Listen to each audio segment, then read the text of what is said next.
Kim Jong-un and Donald Trump are both in Singapore, their meeting set for Tuesday. By the time Americans wake up Tuesday morning, it will all be over, with Kim disarmed and a grinning Trump holding a Nobel Peace Prize. Just kidding. But it does raise a question: where should we set our expectations? My advice is lower than you think.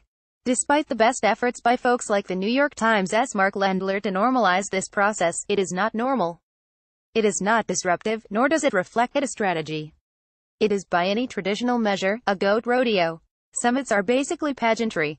That's not to say that summits are not useful. They are. But a primary value of a summit is to create a public deadline by which the parties need to agree to resolve their differences about something. If the working-level officials can't work out a deal, it all collapses in embarrassment to both parties. And that's usually a successful strategy, although tell that to the rest of the leaders of the G7. But in the context of US-North Korea relations, a summit is inherently asymmetric because its very existence confers international recognition to the North Koreans. Kim Jong-un is desperately looking for international recognition of North Korea as a country in good standing, of his right to rule it, and of the legitimacy of his possession of nuclear weapons. That's why his motorcade had, not one, but two camera-mounted vehicles. North Korean propaganda will be living off this summit for a long time.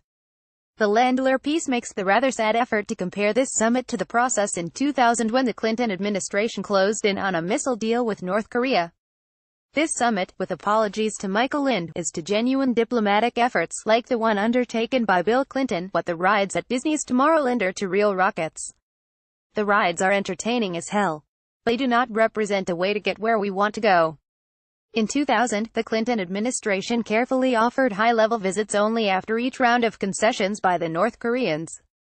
The Clinton administration was dangling a visit by Clinton himself to Pyongyang in exchange for the final round of concessions by the late Kim Jong-il when time ran out. The George W. Bush administration made noises about picking up where Clinton left off but did not. Trump has simply given the North Koreans these meetings without making any progress at all. That North Korea does not intend to abandon its nuclear forces seems clear from the lead-up. When Matt Pottinger, the National Security Council official who Donald Trump claimed did not exist, explained that the hastily scheduled meeting on June 12 was all but impossible. June 12 is in 10 minutes, he said. He wasn't talking about logistics. He was talking about the lack of an agenda, which is an enormous hindrance to U.S. objectives but benefits North Korea. That's why the North Koreans ghosted U.S. officials in Singapore. And that's why administration officials are complaining that the North Koreans have been wildly inconsistent in pre-meetings. So the North Koreans want the summit, for sure. But Kim is not giving up his weapons. He isn't even paying for his own hotel room. Trump wants the summit, too. Look at how Michael Wolff described Trump's perspective on his trip last year to Saudi Arabia. It was a get-out-of-Dodge godsend to look presidential and escape the terrible media cycle and the pressures of the Mueller investigation. The fact that Trump has cared mostly about the pageantry of the event is telling. Just like Kim Jong-un, Donald Trump is doing this to bolster his domestic standing. He's not sweating the details because he doesn't care about them. His meeting with Kim Jong-un is apparently going to be mano a mano with only translators present. Trump doesn't care what the experts think, and he's not willing to have Mike Pompeo there to take credit or John Bolton present to sabotage it. In a strange way, though, that is the good news. Despite the total catastrophe of the G7 summit, Trump declared it a tremendously successful meeting.